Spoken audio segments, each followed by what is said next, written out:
Identity data, data that describes our addresses or us, sometimes representing institutions or even AI agents, right now is not terribly standardized and is often optimized for really niche use cases, not composability or interoperability. We've essentially created on-chain the same silos we have in Web 2, but these ones are slower, more expensive, and less interoperable. So Privado ID enables unified identity. That means you can prove your identity, traits about yourself, your capabilities, preferences, qualifications on any chain, any device, anywhere.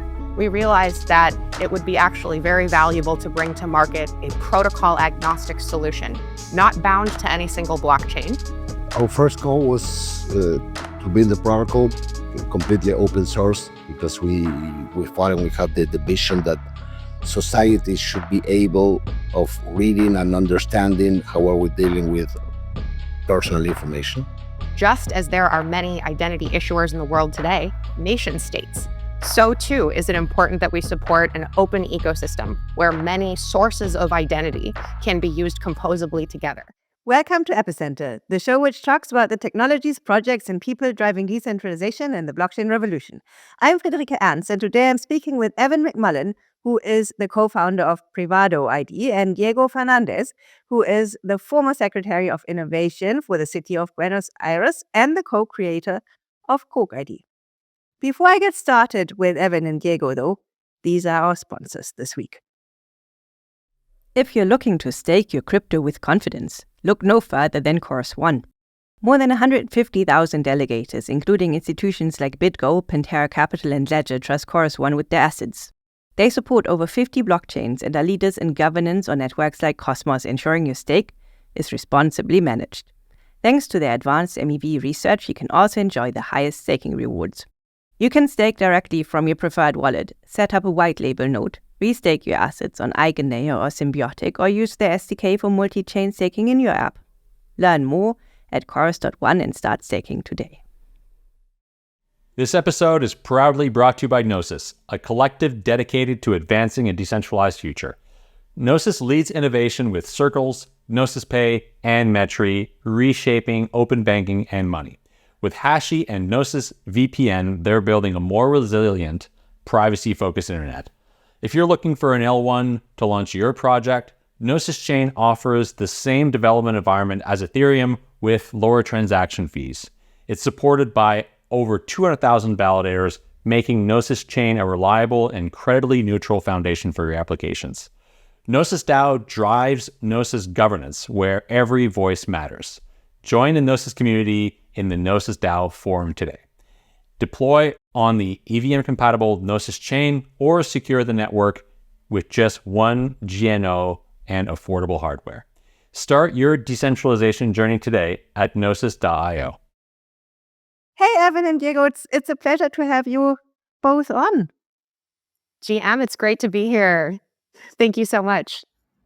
It's a pleasure being here, Frederick. Super nice.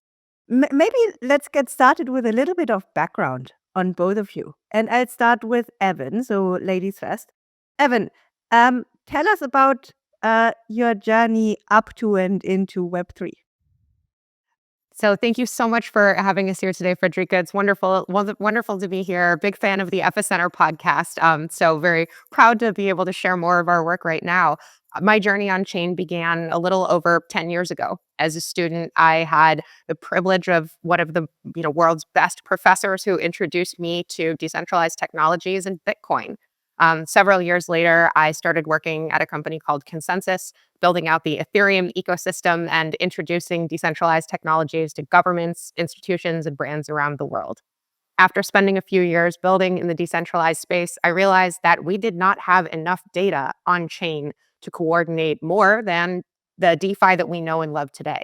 And that's what led me to the identity space, to bring the world's largest real-world asset on-chain, verifiable data in service of our identities.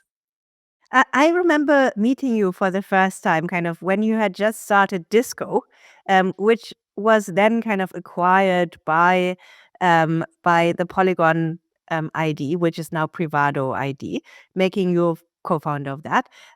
So tell me about starting Disco, because kind of like at the time, It was a slightly different time than it is now. So kind of tell us about that and kind of like um, how the environment has changed. When I started a project called Disco a couple years ago, there was no way for you to use your existing crypto wallet to manage data written about you that didn't live on the chain. That there was no way to use your existing wallet to selectively share parts of yourselves in a verifiable way. And so the way that we approached identity was from a very different manner than many had before. The sort of friendly language that we used, noting that you are the multifaceted center of the party, just like a disco ball, I think helped many of our most technical colleagues think about identity in a different way.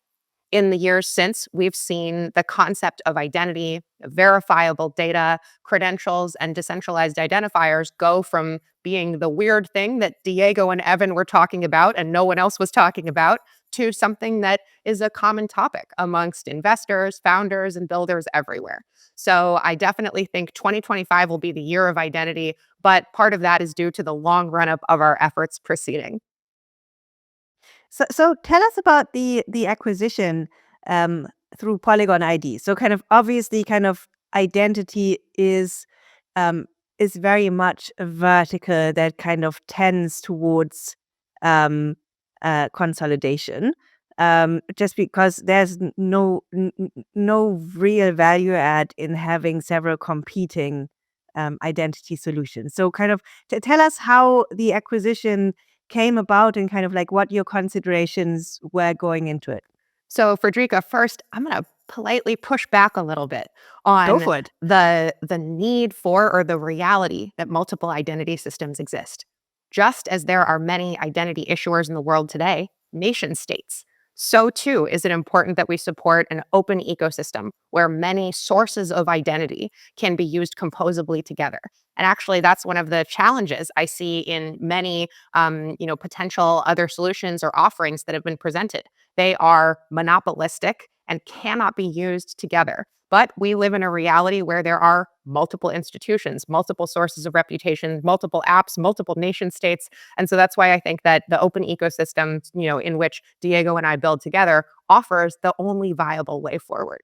And in service of that open ecosystem, actually, that's what first led me to meet my now co-founders, who are then working in the Polygon ecosystem. For those who might not be familiar, Polygon ID was the identity system initially optimized for the Polygon blockchain, but its roots run much further back than that. Starting in 2017, a group of very capable researchers and builders here in Barcelona, Spain, invented what are libraries that are now used prevalently across the world, including SIRCOM and SNARK.js. These cryptographic capabilities then formed the roots of the Hermes blockchain, which then led to today's Polygon ZK EVM. So our colleagues, deeply steeped in ZK capabilities and identity specific to one chain, then realized we now live in a multi-chain world. So earlier this year, when we sat down together to discuss integration between Disco and then Polygon ID, we realized that it would be actually very valuable to bring to market a protocol agnostic solution, not bound to any single blockchain, because of course, human beings, agents, and institutions are likely to interact with multiple protocols throughout their day, not just one. And so your identity on chain needs to be interoperable. And all of the places in the connected world that you go, not just one protocol at a time, like a silo unto itself.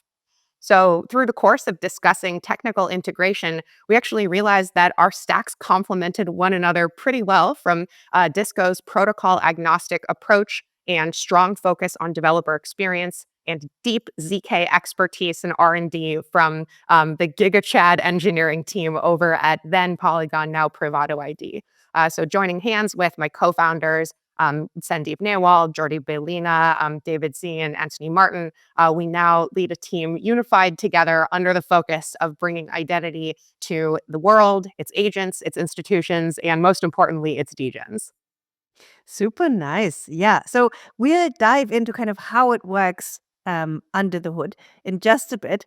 But Diego, super nice to have you here too. So you have walked a very different path to kind of Evin. So kind of you were also kind of an IT entrepreneur, but then you kind of entered public service, right? So kind of what motivated you kind of to this transition from the private sector to public service? I have been an entrepreneur for all my life. I started my first company something like 30 years ago. So I had this entrepreneurship experience, and I got the chance of getting into government by coincidence, to be honest. And in my first thought was I want to stay here just a couple of years, and then I fell in love with the immense power of transformation that you have when dealing with the public sector. Of course, there's this downside, which is public sector is this big fat elephant that to move it around, I mean, you need to push really hard. I did a 6-year term in a big slum upgrading project that I helped define and fundraise with the institutional banks as World Bank and IDB in the biggest slum in Argentina. And then I became the Secretary of Innovation of the city of Buenos Aires. I started getting involved in first in cryptocurrencies from a financial perspective, and short months afterwards, I fell in love with the Bitcoin white paper, and then after that, I fell in love with the ethos of the community, and I think that is kind of a pill that once you take, you're in. You kind of live it anyway. And how I got involved in identity is a funny story, actually, because in 2019, I started the process of getting my Italian passport because my family in past generations came from Italy.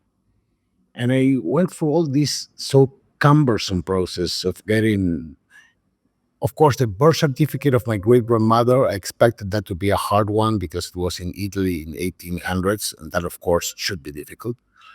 But the funny story is that getting the birth certificate from my father and from myself digitally, because I had a digitally signed document, had to go through all of this nightmare of signatures and physical signatures in the Argentine Ministry of Foreign Affairs and the age accounts. I mean, this cannot be true. This is not even 20th century. This is 19th century. And that is the reality that we live by. And it was such a difficult process. It took me nearly 6 months dedicating regular time on a weekly basis. But I started to investigate and say, hey, come on, then we need to change this. And that's how I got involved in Quark ID when I was offered the post as Secretary of Innovation and said, hey, okay, I'm going to take this, but on one condition, this is the thing that I want to do. This is the project I would like to lead. And I got the okay from my former boss in that time, the mayor of the city of Buenos Aires. And something like 1 year afterwards that, in 2021, I mean, we started getting to know with Evin. We were just perhaps the only two guys speaking in crypto events about ID, and everybody looked at us and said, hey, you're not doing DeFi, you're not doing meme coins, you're not doing NFTs. What are you talking about? But fortunately, since we always share together today, identity has taken a very different role in this space, and everybody's looking at identity in a different manner. And I am convinced that we need to get the world on chain. And I'm convinced that the way of achieving that goal is through identity. And then, of course, crypto railways for financial usage will come, but the main onboarding tool will be identity. You make a lot of super interesting points. And I think kind of like this, talking about kind of like this connection between governments and identity and decentralized identity systems, kind of we'll spend a long time talking about this. But before we dive right in, I have a pure curiosity question. So kind of you said that you spent a couple of years upgrading the biggest slum in Argentina. And kind of the way that you got there was a little bit by coincidence. I mean, tell us about that coincidence. So kind of like, how do you go from being a tech entrepreneur to kind of trying to kind of, embark on this urban transformation of an entire city, part of the city? Well, my first job in government actually was, and that's the coincidence, a friend of mine was going through a very difficult process, was the former Minister of Education of the city of Buenos Aires, which unfortunately he was diagnosed. The English word for that is AMS. I don't know, this degenerating illness, which is very bad. He got the job as Minister of Education, and he said, "You know what? I need your help. You have experience managing companies and managing new projects. Come and be my chief of staff." I said, "Okay, I want to try that." At the time, I had decided to take an absence leave of 2 years and say, "I'm going to try this new thing." I got involved in that, and again, the power of transformation is so amazing. It's very difficult because I always like to think that in the private world, you have a two-dimension. I mean, you have someone which reports to you, and when you put an objective and set up a task, in general, the task gets done or consequences arrive. In the state, that's kind of different because the people that work for you, most of the time, you cannot, I mean, they are just there, and you cannot move them. And you have this kind of three-dimensional game in which perhaps the guy reporting to you, his political boss has more power than your boss. So, I mean, you get all this intricate way of world things that you need to tackle. And this slum in Buenos Aires was was a huge slum, something like 50,000 inhabitants in the middle of the city, in perhaps the most expensive part of the city. And it has been there for more than 100 years. So they asked me to say, "Hey, why didn't you set up a team and design, study what has happened here and what has been done all around the world and come up with a project to deal with that?" So I spent something like 1 year with the team studying and designing that solution. But it came up to be a pretty expensive solution, something like $300 million. So say, "Hey, let's get the money." So I started sort of, this was the first timer, sort of fundraising in the public sector. And that means speaking to the World Bank, speaking to the Inter-American Development Bank in order to get the credits for doing this. And we did it. And to be honest, I love doing new things, but it's hard to get a project that is so emotional and impactful in your life at that one, because you're dealing with real people, changing real people's life. And it was a huge project. And we relocated 1,000 families to just 2 blocks away to new houses that were living under a highway in a place which was devastated. And we basically built all the infrastructure, sewage, drainage, electricity, roads. They were mostly dirt roads. And whenever you come to Buenos Aires, Evin or Frederick, we go and take a look around at what's been done there, because it's amazing. And then it came back to technology. Right? I would absolutely love that, because I think kind of the part of me that just loves fixing stuff. I think kind of like the problem solving part, it sounds like it's like an incredibly rewarding kind of project to embark on, because kind of it's so real. Kind of it's so yeah. For me, the most difficult part is actually not the doing, the building, the constructing houses, the fixing roads or building drainage. The biggest and most difficult part is gaining trust of a big community, because those communities have been neglected for so many years that when they see a public officer, they instantly distrust you. Say, "Hey, you know what? This another time they're gonna do nothing, and we're gonna keep on suffering." So gaining that trust takes time, and is by far the most difficult task. Yeah, I think this goes for builders worldwide, on chain and off chain. So yeah, 100%. Maybe let's kind of segue into Privado, and then kind of we can make our way back to MIBA, the Buenos Aires identity system. Evan, um, tell us about kind of Privado and kind of what parts it's made up from, and kind of how these kind of play together. So Privado ID enables unified identity. That means you can prove your identity, traits about yourself, your capabilities, preferences, qualifications on any chain, any device, anywhere. The reason for this solution is that we currently live in a very fragmented world on chain.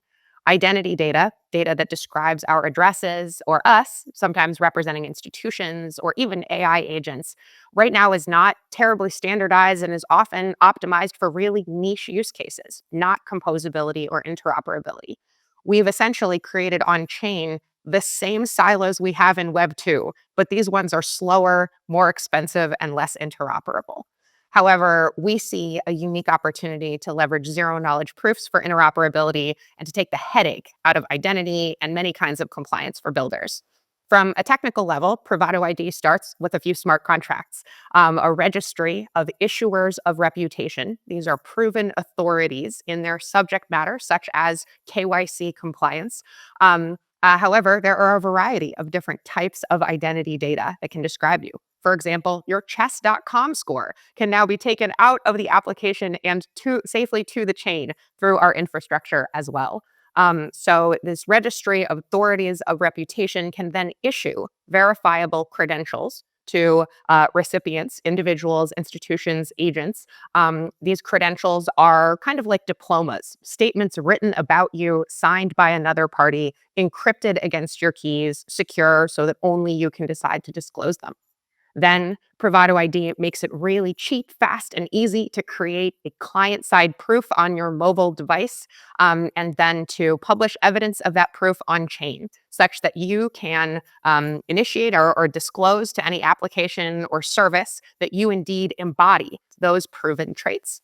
Privado ID's network of our Oracle network then enables this data to be syndicated or called upon in other chain environments so that you can prove a trait about yourself in one chain or one application or one service and reuse that data again and again and again.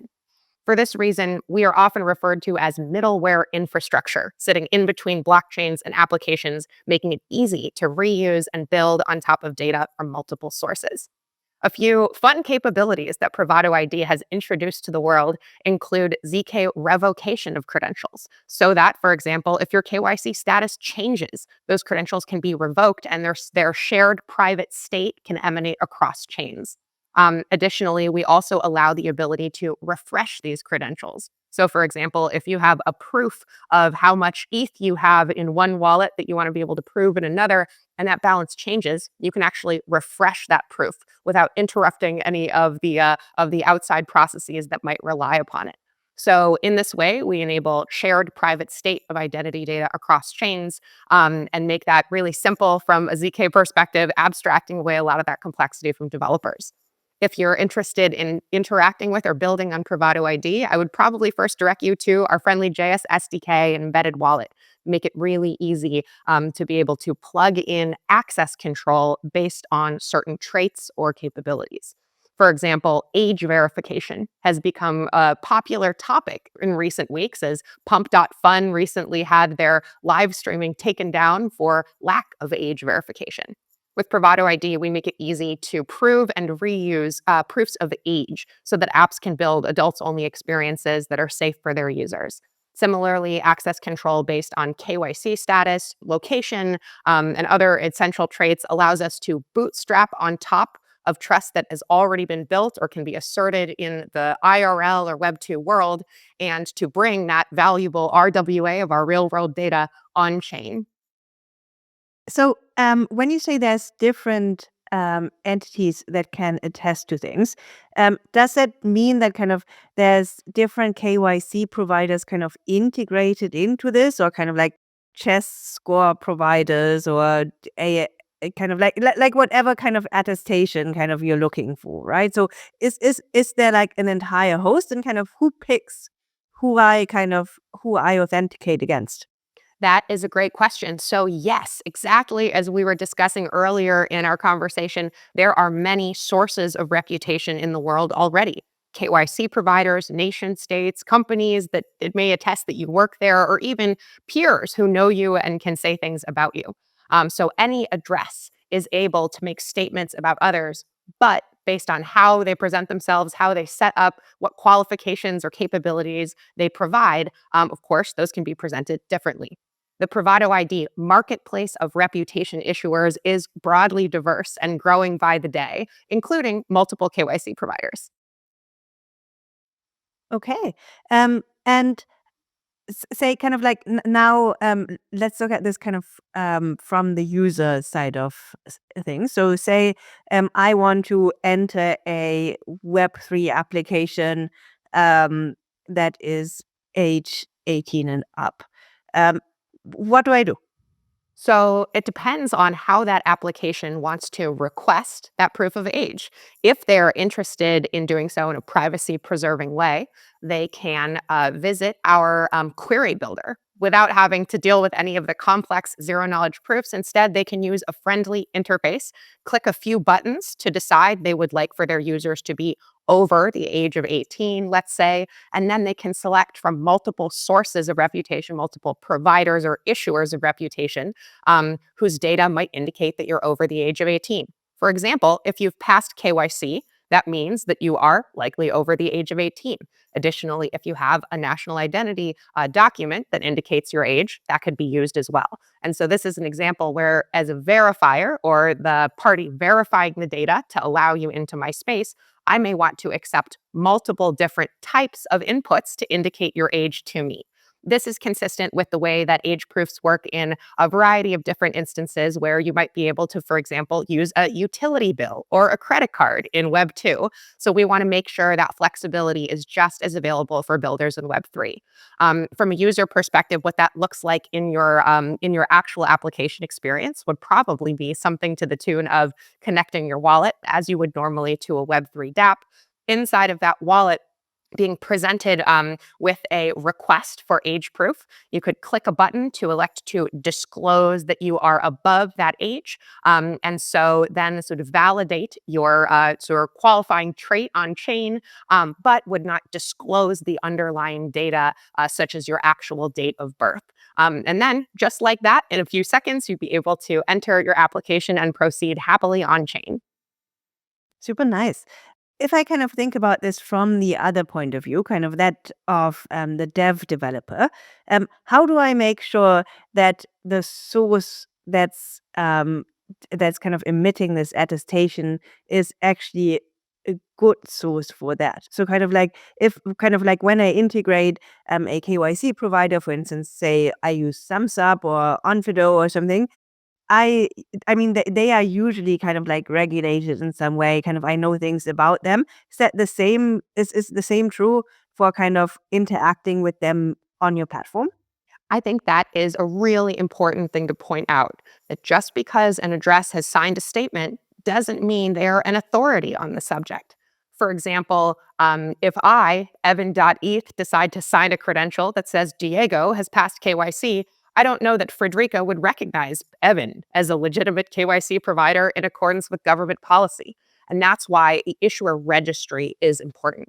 Furthermore, for legally binding or legally accountable situations where KYC AML needs to be followed in accordance with certain regional laws, there can also be additional commitments between issuers and verifiers made to guarantee, for example, the retention of data or its reusability. In some jurisdictions, and I know this because kind of we have encountered this problem before, kind of in principle, kind of having this attestation sounds fantastic. And obviously, it's kind of like a much better solution than kind of like having tons of people's passports somewhere on your server, right? But in many jurisdictions, you actually need more than the attestation. You actually need to save the clear text somewhere. Do you think that's changing? Or do you think that's here to stay? So I absolutely think that there are many places in which the old school form of KYC requirements will remain in place, but there are a variety of new technologies and new laws that are evolving the standard. For example, recently, a passporting regime has entered the scene in the EU and places like the MENA region. So, for example, if we are all European banks, that we can all rely on one another as obligated entities. And we can pass data between each other without needing to recheck it, sort of called a passporting regime. Similarly, we now have awesome decentralized storage solutions such as our colleagues over at IDOS that enable sort of proof of existence of this data and enable access to the clear text data of behind KYC checks based on certain requirements such as legislative or legal inquiry. However, that decentralized storage can also permit the user to request deletion of their data that can then be reflected across the network. So as we're seeing more, progressive regulation and more nimble technology in the ZK space, I'm really looking forward to this process becoming a lot easier.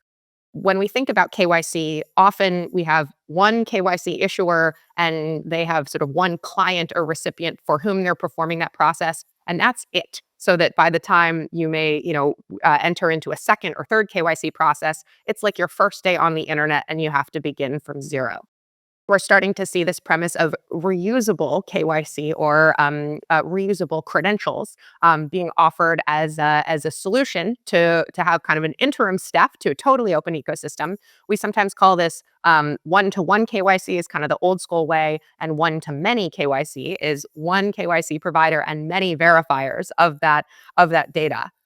So this sort of one-to-many premise, I think, is the intermediary step where we're starting to see the kind of most progressive practices. And I think that's kind of what the ecosystem is going to look like in the next, call it 2 years to come. Yeah, let's hope so. So let's loop back to kind of the city of Buenos Aires, because so far we've kind of talked about Web3 and Web3 and Web3. So let's kind of bring the citizens of Argentina into this. How does the Buenos Aires digital identity system operate on a technical level?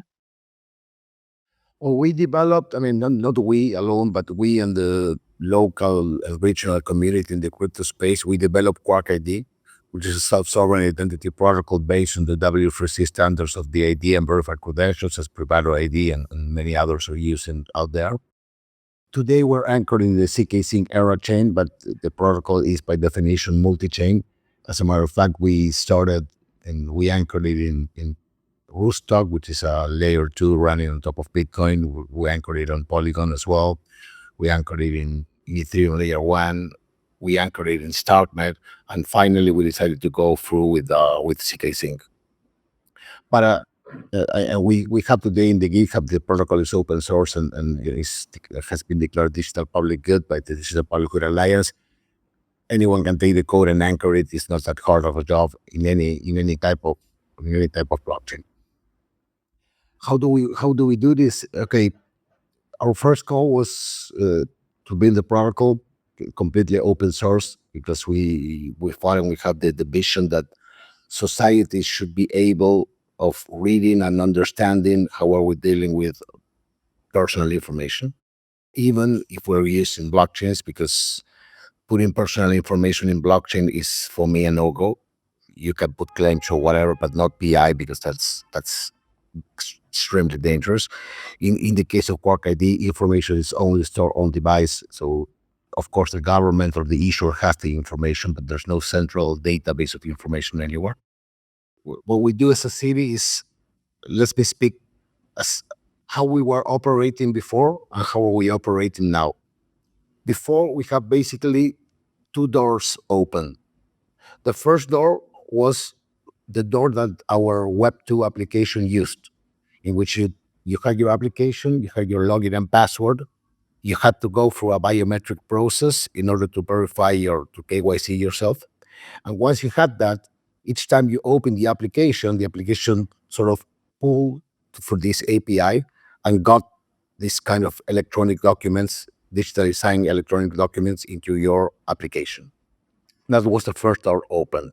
The second door was the verifying door. So when someone wanted to verify whichever birth certificate or thing you presented to another third party, there was a verifying door in which authorized verifiers had access for API keys in order to be enabled of verifying citizens. And that basically presents two big problems. The first one being we have open doors with personal information to the internet, although we have firewalls and security procedures and credentials and so on.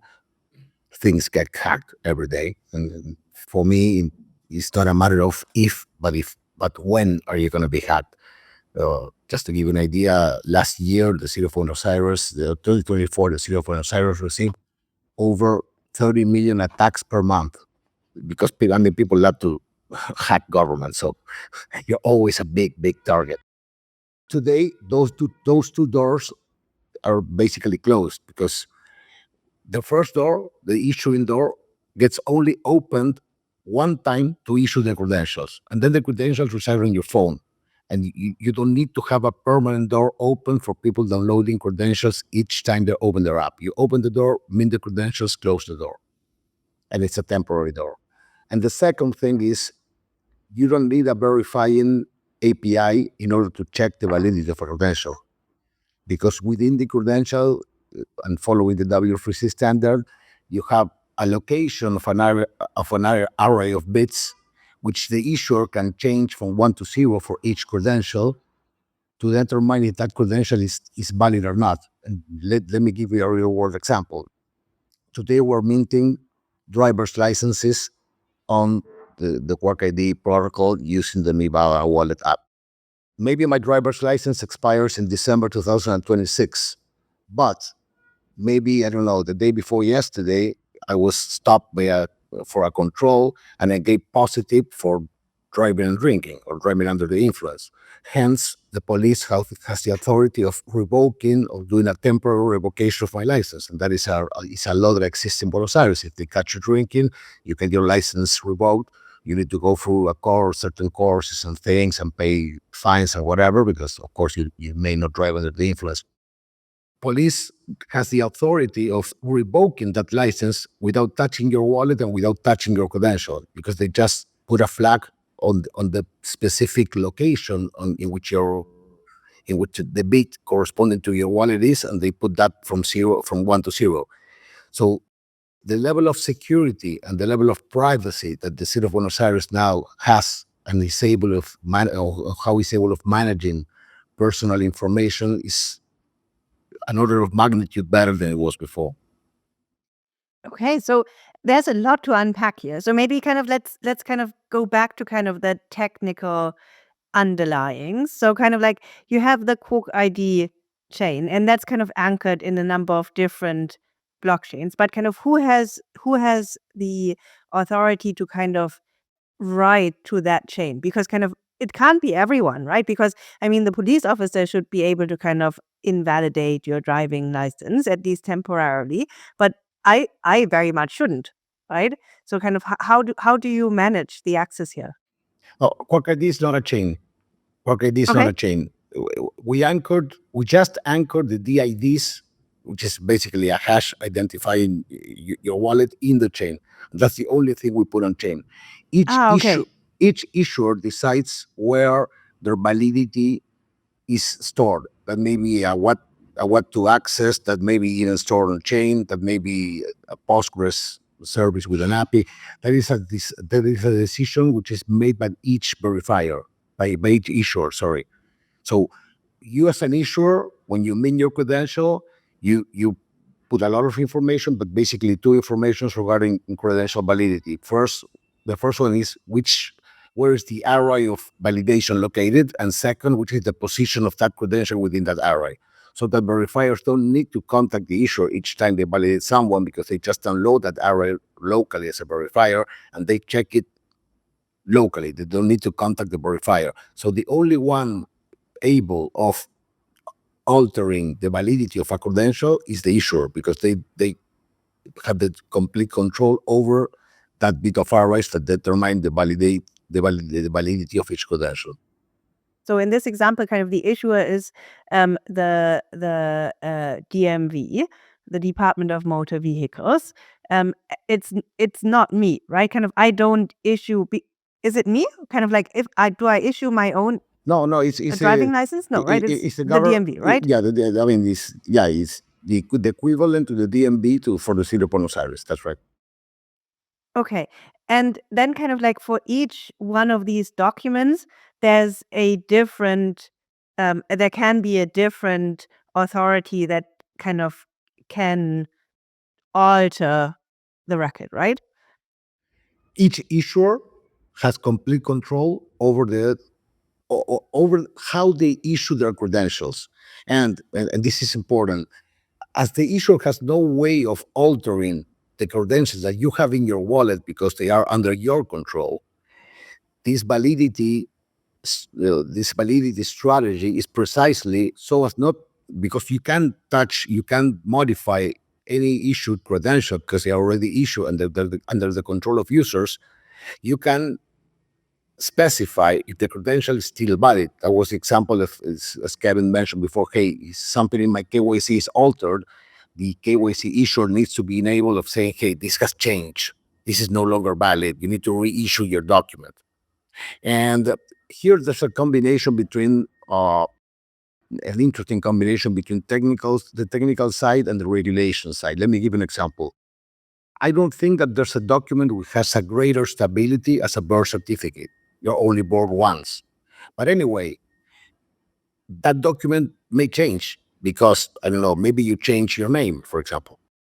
So that document may exceptionally change, and the percentage amount of birth certificates that get changed is so small. But anyway, it's not zero. So, for example, today there's kind of an international regulation that when presenting your birth certificate, it needs to be issued within a 30 days window of being presented, which is pretty absurd. But I mean, that's the only way that sort of governments and verifiers are able of saying, okay, I reduce the risk of this birth certificate being modified, and I accept a 30 days window. Maybe I changed my name, I don't know, 29 days ago, and that birth certificate is invalid. And this is the interesting combination between regulations and technology.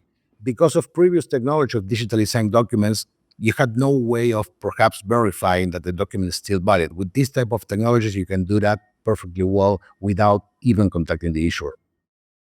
I think now I kind of understand the first door that kind of you spoke about, kind of like door going in.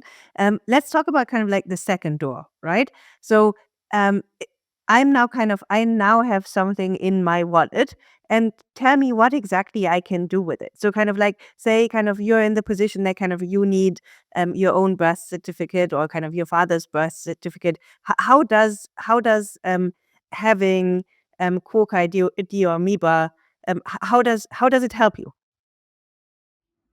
Just to give you a real world example, today the main two, we have 65 different credentials being issued from just from the government, and we have several private parties minting credentials, and maybe we can then touch on that, because private parties can mint credentials without any type of control, or even, I mean, the government is not even able of knowing technically who is minting credentials. And that is a decision. I mean, you decide who you trust.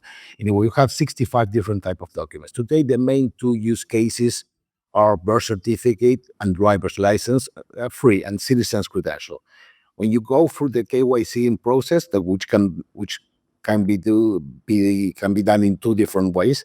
You can either do it digitally using the MIBA app, or you can do it physically whenever you go to renew your driver's license, or you take an appointment in the public health system or whatever.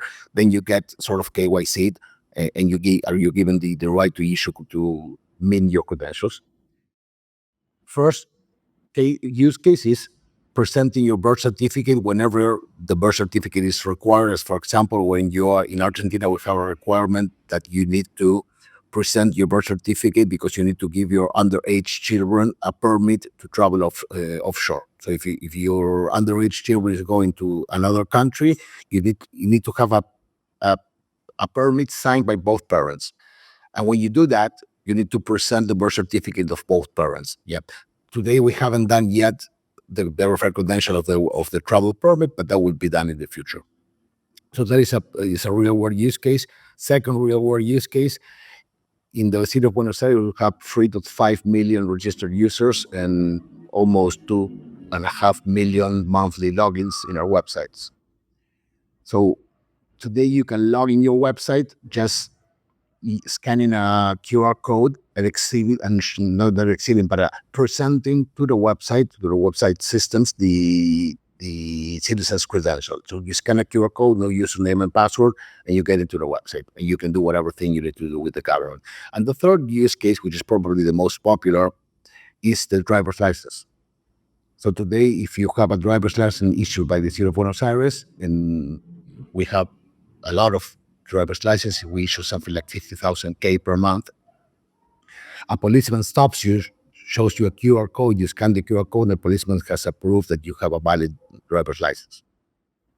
And that is just starting up, because our strategy here, and I think, and we have discussed lengthy this with Evin, the critical part here is adoption. Is how do we get people onboarded? How do we get people to start using the technology? And for me, the first required thing for doing that is people don't need to know. I mean, they shouldn't know that they're using blockchain technologies. You need to have a pretty straightforward app and a pretty easy to use app that has no difference at all with what to. Of course, if you are a Web3 savvy user and you know your stuff, I mean, you can do whatever you want. You can download whichever wallet and redeem your credentials. But I always mention the same case. My 85-year-old mother won't sign transactions with MetaMask, won't even understand what MetaMask is. So she needs a pretty straightforward Web2 app that she can use to have her driver's license or whatever thing she wants. So that is something which is required. And in my perspective, governments have a big power to do a reverse adoption life cycle, because governments have something which is very bad but can be used in a good way, which are the services that they provide are usually monopolic. So if you want a driver's license from the city of Buenos Aires, you have nowhere else to go. You need to get your driver's license here. So that's a really big opportunity in order to perhaps go for some friction, but after that, all of the community has the ability of benefiting from people being onboarded on the system and being on chain. Talk about the friction, about the user experience problems that kind of you had to overcome or that are still there for the users of the system. We took a big decision, I would say the starts of 2024, February 2024, which was when we started, we wanted to go full cypherpunk. So we say, you know what, is it going to be everything open source? The wallet is open source, self-custodial. And that required us basically to have an open source wallet with no government implication at all. Hence, you need to do something which is basically a KYC or signing in the government wallet to then be enabled of downloading your credentials in the Quark ID open source wallet. We did some testing and basically regular users, we have something like 25% of the population over 60 in Buenos Aires. It was pretty hard. I mean, people didn't get it. They're having two applications and so on. Then we decided to take this big approach and say, hey, you know what? We're going to do two flavors.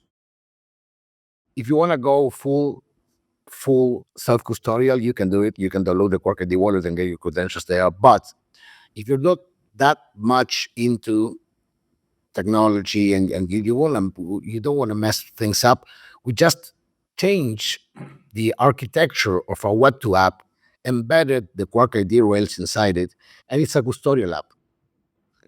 And of course, you have the two alternatives. You can choose to go self-custodial, then you choose to go custodial. I use the Quark ID wallet. My mother uses the MIBA wallet, and we're fine with that. I mean, it's a user's choice.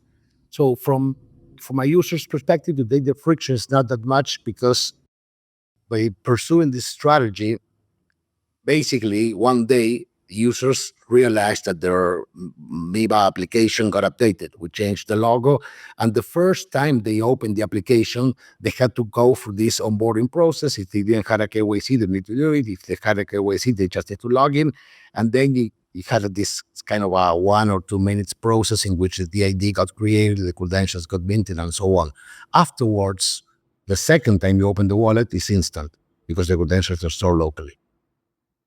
Okay. Yeah, super interesting. And I think also kind of like this dual path, I think that makes a lot of sense because, I think kind of like finding a solution that fits all kind of greatly reduces the space in which you're moving, kind of design-wise. Sorry, just to give you one number, we launched October the 21st, the MIBA app embedded with Quark ID. And as of today, we onboarded 250K in 4 to 5 days. And we onboard the 2 to 3K users per month, per day, sorry. Those are crazy numbers in crypto land. Let's talk about kind of like the ZK aspect of what Evin talked about earlier. So kind of say I'm stopped by the police because I seem to be driving erratically, and they kind of they look at my license. Do they see everything that's on there? So kind of like say I'm licensed to kind of drive a car and drive a truck and drive a motorcycle, but I'm in a car. So is there a way for me to kind of restrict them from seeing whether kind of I'm also allowed to drive a truck, or it's kind of maybe it's more relevant kind of in terms of birth certificate. So kind of like when I sign the transaction saying that my kids are allowed to travel abroad, is the person who kind of sees that signature, can they see that kind of like I've been married and divorced 3 times and I have 8 kids and kind of like I have changed my name 10 times or something? Is that all embedded, or do they just see, okay, she's the mother and she signed this and it's good? This is a very interesting question because, again, technology and regulations travels at different speed. So technically today, we are able of just showing that you are able of driving, and the police should be okay with that. But regulations don't allow that. Regulations require the policeman to see every aspect of your driver's license, which is completely crazy because they don't need to know where you live, for example. It's something stupid. But I mean, from a technological point of view, we can do a selective disclosure of, for example, your age when my daughter goes into a bar, and that's okay. The bar has no regulation to determine. They just need to be sure that someone is over 18, and we can do that. But from a driver's license perspective, today regulation requires that the policeman sees the driver's license, and that needs to change. And today we have the technology for that to change. But again, regulations and technology travel at different paces, and regulation eventually will catch up. Yeah, let's hope so.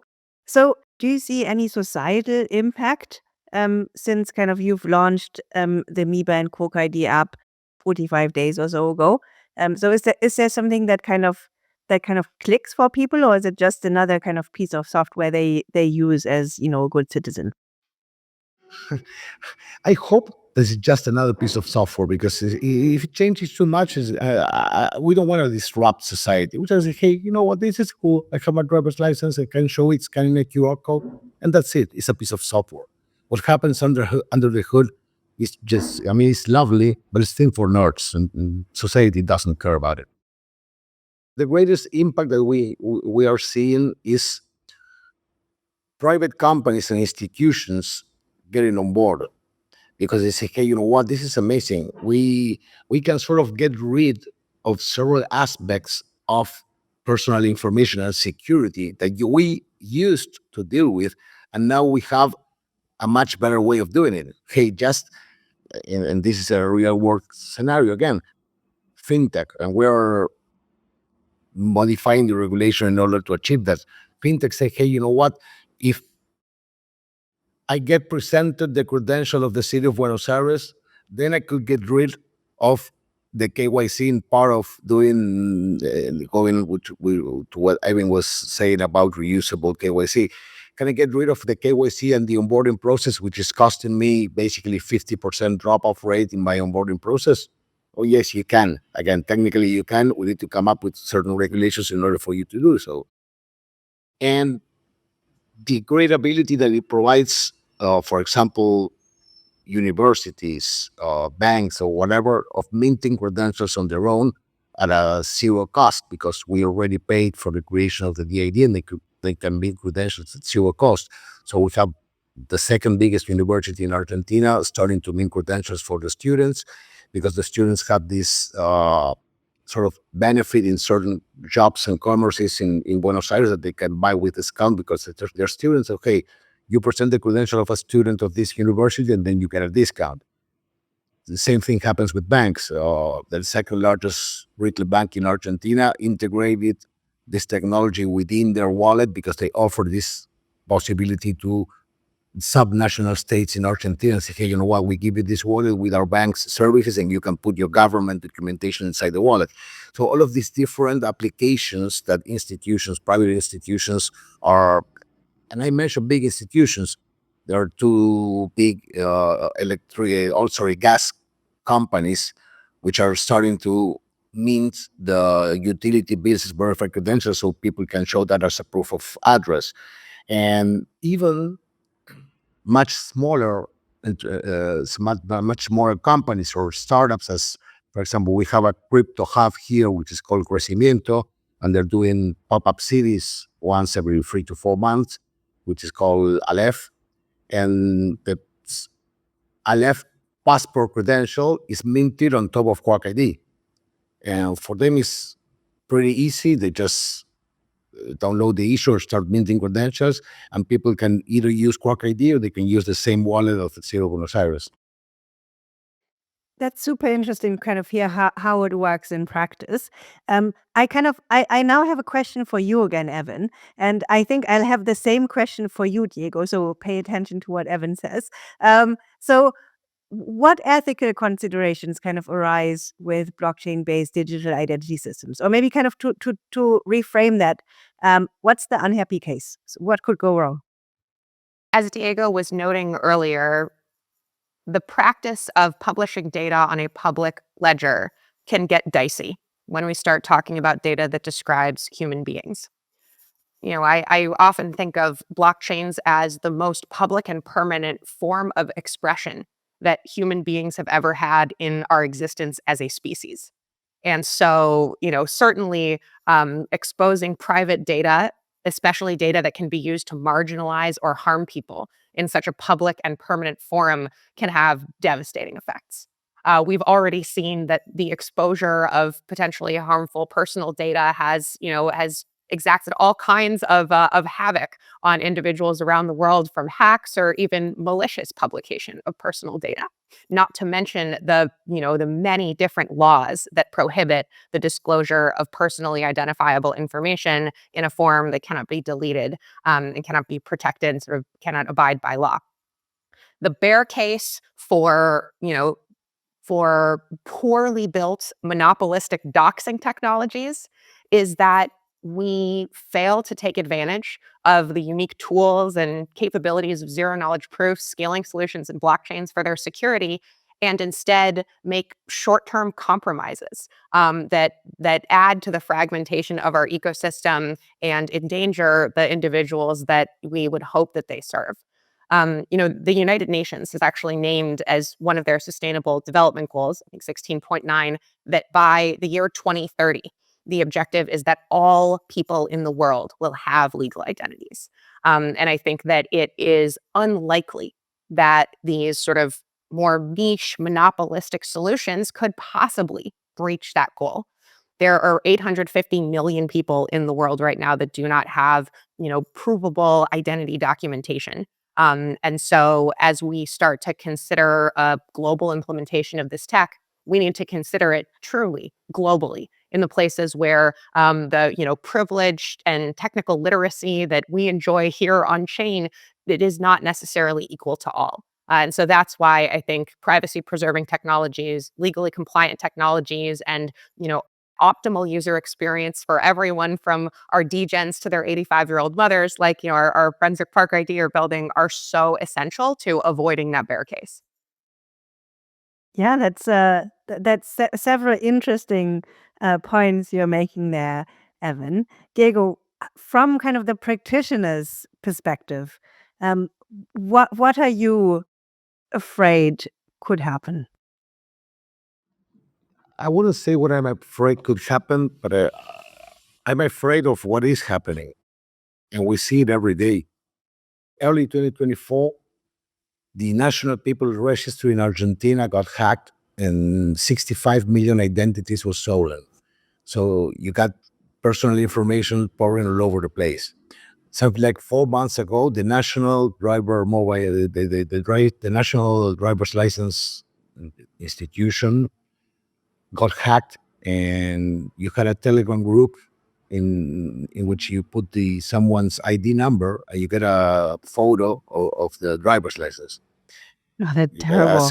As crazy as it sounds, so people started entering into that Telegram channel, and they put the ID numbers of famous people, the president, the Ministry of Security, or whatever, and you started having on Twitter the driver's license of famous people pouring all over the place.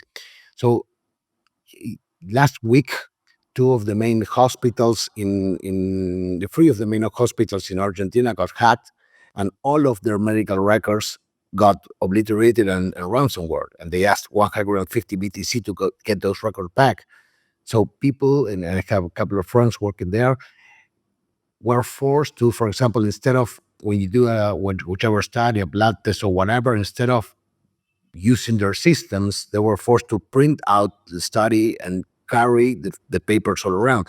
So that is what is happening today in the type of solutions that Privado and Evin's team is working on, that we are working on, is kind of getting us out of that reality, in which instead of having our database and information open to the internet, and instead of, even worse, creating this sort of concentrated databases full of different sources of information, which is perhaps the biggest risk, building this monopolistic and centralized vision. And hey, let's give users a beautiful experience, gathering all of the data into this big warehouse, and say, hey, that is gonna get hacked, man. So I think that's a huge risk that the things that we are building definitely is avoiding. That's a very valuable reality check. When you think about Privado ID and Buenos Aires kind of in the blockchain space, what are the developments that are currently underway? So are there new features, integrations, regions of focus? Because kind of right now it's only in Buenos Aires, right? Today is used in Buenos Aires. We have partnered with a GovTech, a Mexican GovTech company, and we are implementing. It has been implemented in Nuevo León, which is a state in Mexico, this Monday, just for companies. That's for starters, and we're hoping to evolve into driver's license in the next couple of months. We're doing the same with Monterrey, and with 3 different provinces in Argentina, and speaking with several governments, both municipal, subnational, and national, around the region and the world. Cool. And kind of going beyond kind of identity, what role do you both kind of see blockchain playing in other aspects of governance and society? I can hop in with some thoughts there. I think, from our unique vantage point in the identity space, we get to see a lot of the diverse use cases that are not purely financial come to market because they require more than token data alone. I think from a global regulatory discussion, we're starting to see really progressive laws, such as MiCA, come into effect here in the European Union, where zero knowledge proofs will be permissible methods of legally proving data.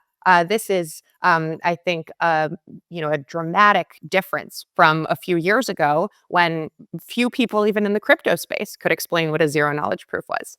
I think what this means essentially is that governments are starting to recognize the diversity of not only identity, but compliance, age verification, business identity, and even in the upcoming EU AI bill that will go into effect in 2026, AI agent identity.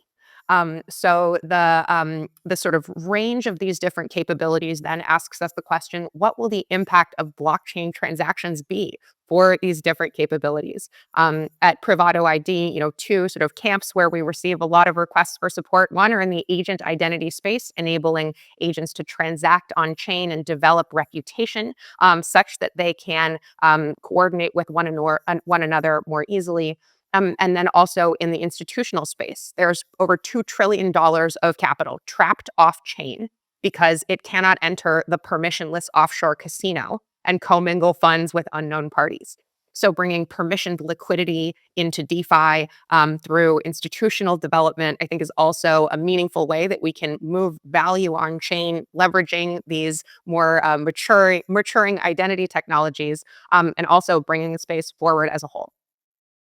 Super nice. So, if others, be it governments, businesses, individuals, kind of want to get involved in shaping the future of digital identity, how can they do that, and how do they find what you guys are doing?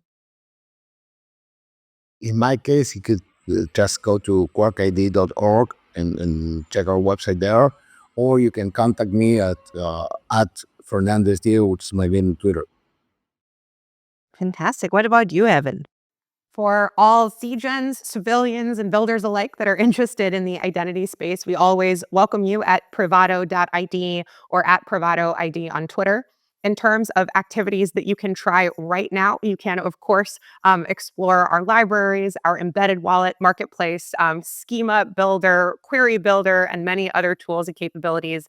So we have a lot documented for those who want to build at many layers of the stack, from the protocol all the way up to applications. And certainly, I would encourage everyone, if you are feeling in a mood to move or to physically go somewhere. Diego mentioned earlier the pop-up cities of Aleph, which I have heard are a really outstanding way to touch and experience a lot of these new things we're talking about in person. So I personally look forward to joining one of those and definitely would include that in my recommendations. Evin, thanks so much for that. We have a running pop-up city right now, but it's ending up in 1 week. So you're kind of late. But we'll do another one in March. So you're more than invited to come. I hope to have you here. So in that case, you've heard that, dear listeners. Please join us in March. Frederica, if your schedule allows, I'm sure that we would love to see you there too.